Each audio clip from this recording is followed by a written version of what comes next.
In the past few months, I've cut off almost 10 minutes on my half marathon time, and let me show you how I did it.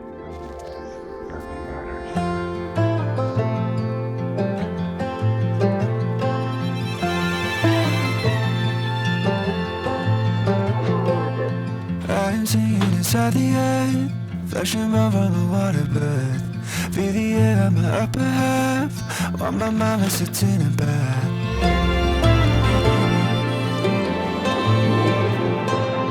I can talk to the ocelot, get advice from the crocodile.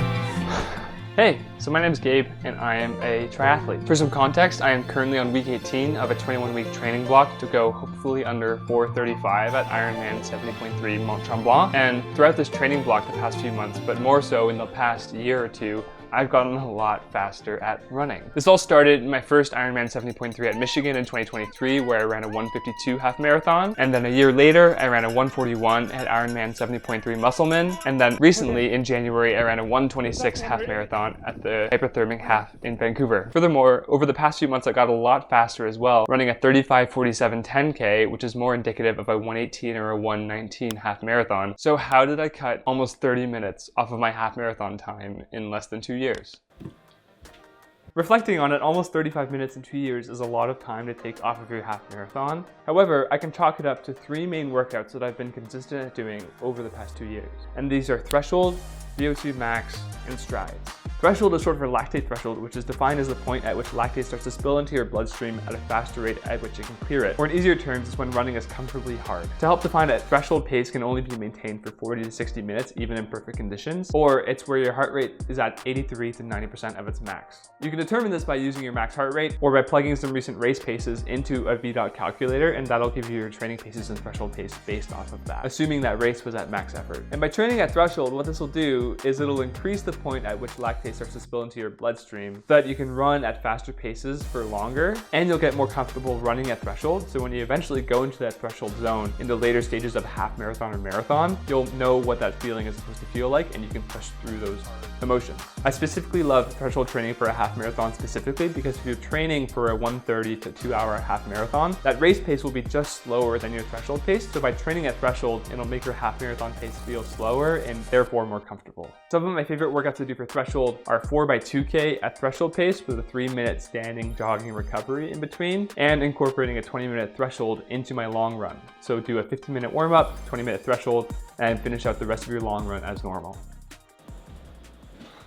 The second type of workout that I do on a regular basis are VO2 max workouts. So VO2 stands for the maximum volume of oxygen your muscles can use and utilize during exercise. And by letting your muscles get more oxygen, they therefore function better. So this is measured in a number. Typically you have to go to a lab to get this tested and confirmed to an accurate result.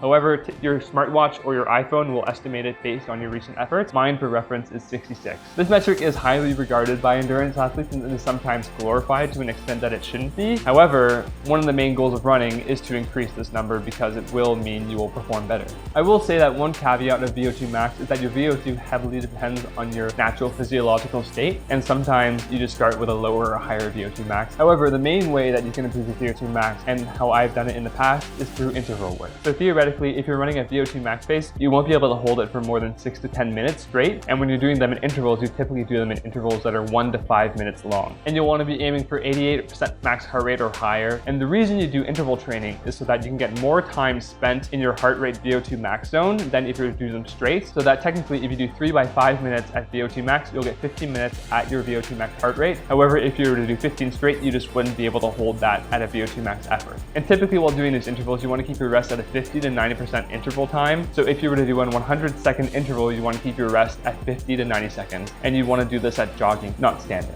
The reason is because if your heart rate drops too low, it'll take more time to get your heart rate back up to your VO2 max level, which then means you'll be spending less time in your VO2 max and getting that benefit and more time just trying to get your heart rate up. Some typical sessions I like to do are 5x1K at 5K pace, 6x800 at 5K pace, and 12 to 20 by 400 at 5K pace, descending to 3K pace. And the final workout that I like to do are strides. Strides I like to try and incorporate in all my easy runs, and I try to do them at the end of my easy runs. Strides are defined as fast pickups, and the main goal of these is to help increase increase your stride length while maintaining a quick cadence or turnover, basically how many steps you're taking and how quick you're taking them. By increasing your stride length and keeping your legs moving quickly, this will improve your running mechanics so that you can run at faster paces and it'll feel more natural. I like to do these in 6 rep sets of 15 to 30 seconds, and you also want to make sure that you're fully recovered before you do your next rep. You don't want to feel cooked like you do in VO2 max, because the point is not increasing your volume of oxygen consumed, but more so your running mechanics. Now the sad part is you can't do all of your running at this pace, and that won't mean you'll get like infinite faster glitch.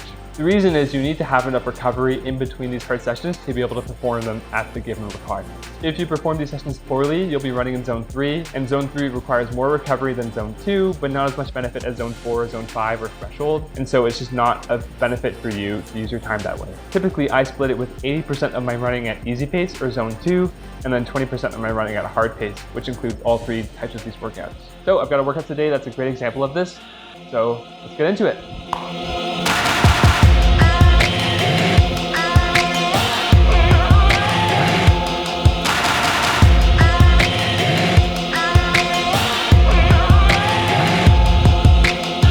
I'm feeling a change coming.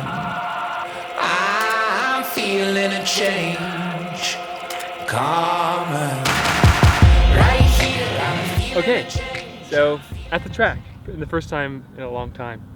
So to take you through this workout, so I got this workout from a training plan online, but this workout is 5K threshold, which I want to hit at 3:45 per kilometer with 3 minutes rest, then 3x1K at 5K pace, which I think for me is 3:26, and then that has 50 to 90% of the interval time as you rest, and then 8x1 minute strides at the end, which are going to be at max effort with 1 minute rest. This is a great workout because it mixes both that threshold work that we were talking about and speed work. So it gets your legs moving and gets you used to speed, so that threshold and half marathon pace feels easier, but it also helps you to get that threshold work in. This workout I did last year for my Chicago block. I labeled it appropriately called Fricked in the Bum. It was a bad one. It was the hardest workout I've ever done. And so I'm excited to try it again and see where I'm at, but it'll be a tough one to say the least. So let's get it.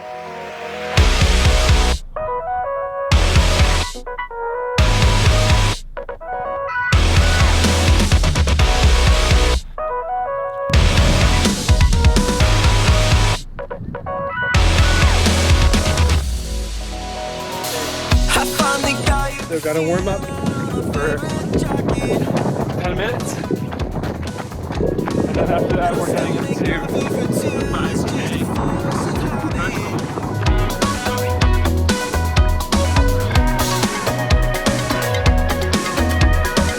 Why act like there's something left? Trying to get my head back to thinking straight. I bet the city never looks the same. You left me here without a word to say. Now I'm just looking for a takeaway.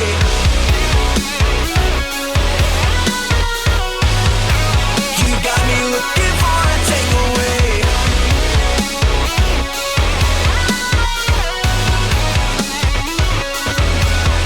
Oh, I didn't know you could make me hate the winter, and I So we're done. Back to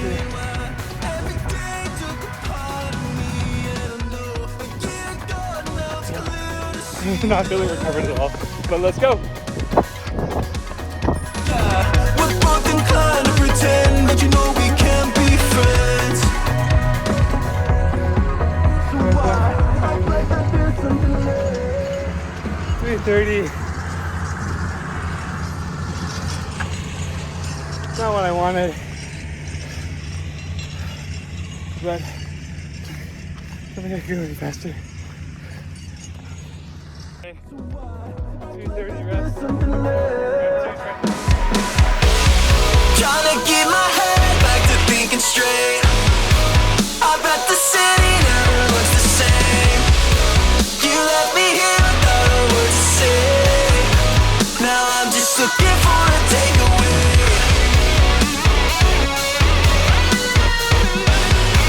You got me looking for a takeaway.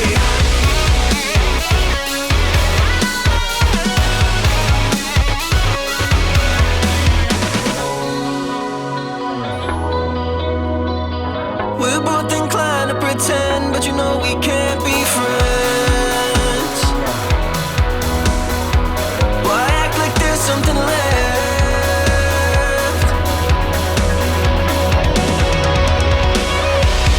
Trying to get my head back to thinking straight. I bet the city never looks the same. You left me here without a word to say. Now I'm just looking for a takeaway. You got me looking for a takeaway.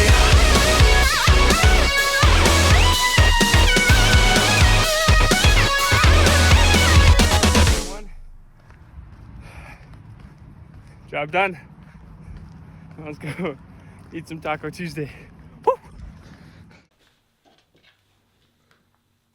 Okay, so overall, super happy with the effort. I think the 5K threshold went really well. The only critique I have is that my first 1K rep at 5K pace was slower than I wanted to. I find generally that going to a fast turnover after a long, slower set, I have trouble getting up to speed, but the second rep felt fine, so I think I just have to get my legs used to this. But otherwise, super happy. I think this is indicative that I can run hopefully a sub 126, maybe 125 half marathon at the end of my bike. So I'll be pacing at that going forward, but the 4 minutes per kilometer are definitely feeling a bit tough in my training. However, I've got peak week this week, so I'll have one more week to prove that I can do it to myself, and then after that, just gotta send it on race day. Nervous for peak week. It's 16 or 17 hours, so it's gonna be a lot of training, but should be manageable. And I've just gotta push one more time before taper. Thanks for joining me on this whole journey. I've got a few more episodes before race, but thanks for tuning in. I hope this was helpful towards your running journey, and I will see you in the next one.